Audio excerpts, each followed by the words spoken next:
কখনো কি মনে প্রশ্ন জেগেছে আলেমরা কেন বিড়াল পালন করেন, বা বিড়াল নিয়ে ইসলামে কি বলা আছে?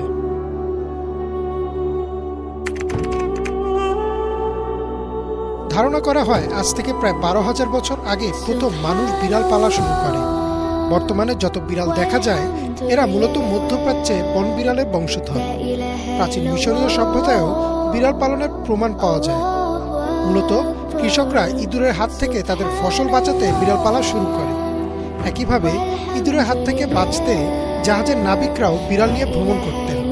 ফলে বিশ্বের বিভিন্ন প্রান্তে ছড়িয়ে পড়ে গৃহপালিত এই প্রাণীটি।